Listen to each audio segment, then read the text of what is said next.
अस्सलाम वालेकुम। मेरा नाम डॉक्टर मोहम्मद ताहिर जिलानी है।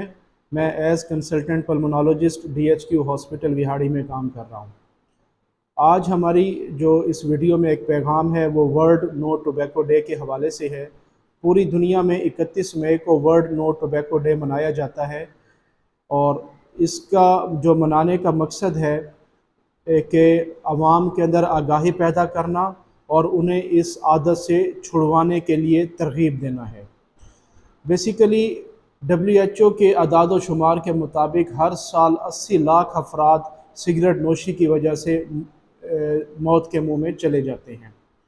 सिगरेट नोशी एक आदत है, इससे बचना चाहिए और इसके बहुत मुहलिक नताइज और बहुत मुहलिक बीमारियों का यह सबब बनता है। तो उसके लिए हम कुछ 2-3 चीज़ों का ज़िक्र मैं करना चाहूँगा एज़ चेस्ट स्पेशलिस्ट के तंबाकू नोशी फेफड़ों के कैंसर की सबसे बड़ी वजह है। फेफड़ों का कैंसर हो जाना और इसी की वजह से इवेंचुअली जब बाज़ औक़ात मरीज़ हम तक पहुंचता है तो उसकी जो तशख़ीस का जो मरला है वो स्टेज 4 तक जा चुका होता है। उस वक्त उसके इलाज को शायद उसको इतना बेनिफिट भी हासिल नहीं हो पाता। सिगरेट सिर्फ़ फेफड़ों को ही इन्वॉल्व नहीं करता, सिर्फ फेफड़ों का कैंसर ही नहीं करता, फेफड़ों की और बहुत बीमारियां जिनको हम जैसे सिगरेट नोशी की वजह से दमा, जिसको हम COPD कहते हैं, TB होने का चांस, फेफड़े की और बीमारियां, फेफड़ों का सिकुड़ जाना, फेफड़ों में ज़ख्म का बन जाना, फेफड़ों में पानी या हवा का जमा हो जाना, ये सब सिगरेट नोशी की वजह से होता है।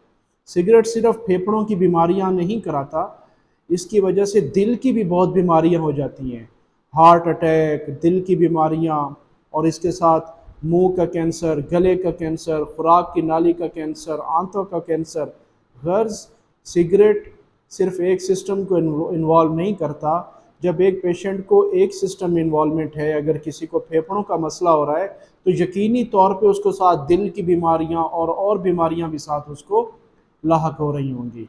तो इस दिन को मनाने का मकसद और मेरे इस पैगाम का मकसद ये है कि सिगरेट नोशी की आदत से जान छुड़वानी चाहिए ताकि सेहतमंद ज़िंदगी गुजारी जा सके। हम अब अगली वीडियो में डिस्कस करेंगे कि सिगरेट नोशी छोड़ने का क्या तरीक़ाकार है और इसके लिए कौन सी अद्वियात और तरीक़ाकार मुमकिन है जिसकी वजह से जिनके करने से सिगरेट को छोड़ा जा सके। अस्सलाम वालेकुम।